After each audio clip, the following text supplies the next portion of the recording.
Hi, welcome back. Sage Patanjali compiled knowledge about yoga in 196 Sanskrit sutras or principles, or you can call it aphorisms, known as Yoga Sutras of Patanjali. It's a treatise on yoga. This knowledge is about 2000 years back knowledge that we inherited. He took all the knowledge that prevailed in ancient texts, organized and put it forward for the benefit of humanity. Why he called the sutra? Sutra means it's a sewing, knitting, the thread inside the garland. So all principles are sewed together, so they are interlinked, dependent on the other. It's a beautifully organized text on yoga. One need to be enlightened by the divine light, chasten, purify mind, and be fully conscious person, fully righteous person. Patanjali begins his treatise by stating the purpose of his book in the first sutra, followed by the definition word yoga in his second sutra of book 1.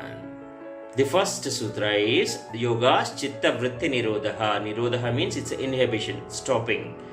Vritti, modifications, alterations. Chitta means mind. This means yoga controls the mind from taking various forms. Yoga is the control of mind from doing various things or unnecessary things.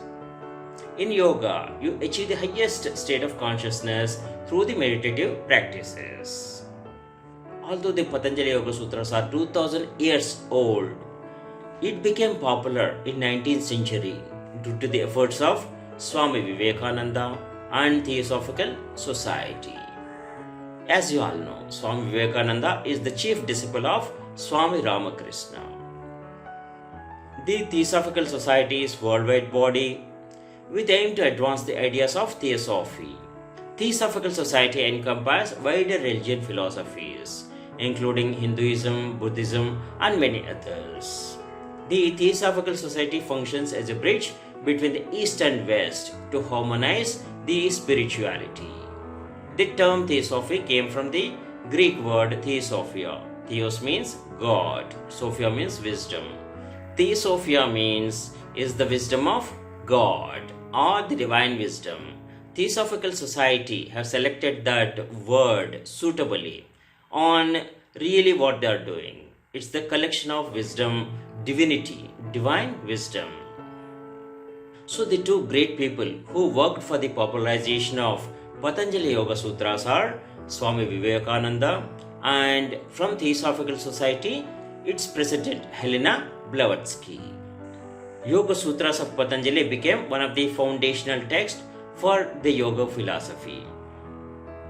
Let us get deeper into the Patanjali Yoga Sutras. How 196 sutras are compiled and put before us.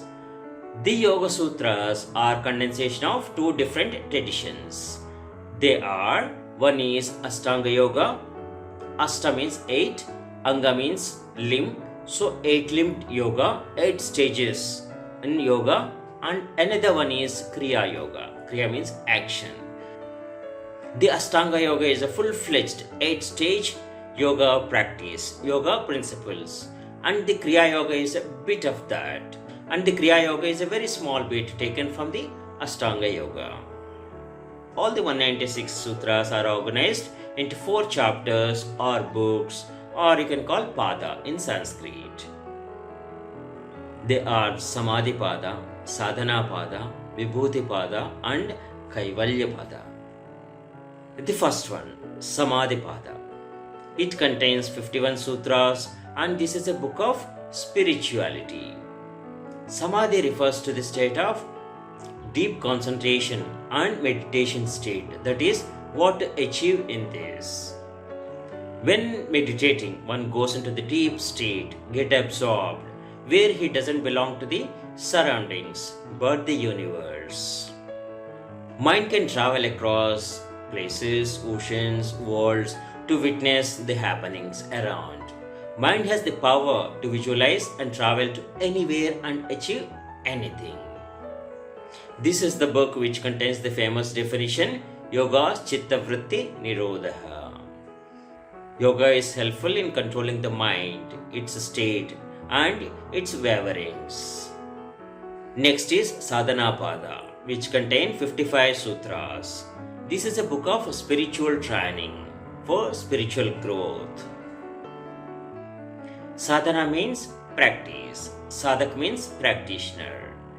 We need to bring in discipline, ethics, morals, hygiene, and many other things in our life to transform ourselves as a person with highest consciousness. In this pada, the earlier mentioned two systems of yoga are defined, the Ashtanga Yoga and Kriya Yoga. We'll get deeper about this Ashtanga Yoga and Kriya Yoga in the coming sessions. So Patanjali teaches us yoga, and we should know what for we are doing yoga. And that is told exactly in the last two books. The third is Vibhuti-pada, which contains 56 sutras. Vibhuti means power, prosperity, wealth acquired by the practice of yoga. And the next one is Kaivalya-pada, which contains 34 sutras. Kaivalya means moksha, liberation. This pada describes the process of liberation through the yoga philosophy, yoga process and practice. This describes the process of liberation, achieving moksha. This is brief about Patanjali Yoga Sutras. In the next session, let us know more about Ashtanga Yoga. Thanks for watching.